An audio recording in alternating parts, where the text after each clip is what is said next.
ফলিসন ট্যাবলেটটির মূল উপাদান হচ্ছে ফলিক অ্যাসিড, আর ফলিক অ্যাসিড হচ্ছে পানিতে দ্রবণীয় ভিটামিন 9 এর অন্তর্ভুক্ত একটি ভিটামিন, যার প্রতিটি ট্যাবলেটে রয়েছে ফলিক অ্যাসিড 5 মিলিগ্রাম। ফলিসন ট্যাবলেটটির প্রস্তুতকারক জেসন্স ফার্মাসিউটিক্যালস লিমিটেড। গর্ভাবস্থায়, স্তনদানকালে এবং শিশু কিশোরদের মেগালোব্লাস্টিক অ্যানিমিয়া বা রক্তশূন্যতার ঘাটতি পূরণের লক্ষ্যে ফলিসন ট্যাবলেটটি একজন চিকিৎসক সফলতার সাথেই প্রেসক্রিপশন করে থাকেন।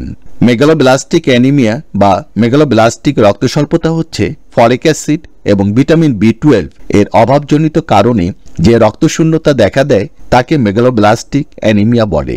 মেগালোব্লাস্টিক অ্যানিমিয়ার লক্ষণগুলি হচ্ছে চোখ মুখ ফ্যাকাশে হওয়া, মাথা ঘোরা, শারীরিক দুর্বলতা, বুকে ব্যথা, বুক ধড়ফড় করা, অল্প পরিশ্রমে হাঁপিয়ে ওঠা ইত্যাদি। এমন সব লক্ষণ প্রকাশ পেলে একজন চিকিৎসকের পরামর্শ অনুযায়ী আপনি ফলিসন ট্যাবলেটটি ব্যবহার করতে পারেন।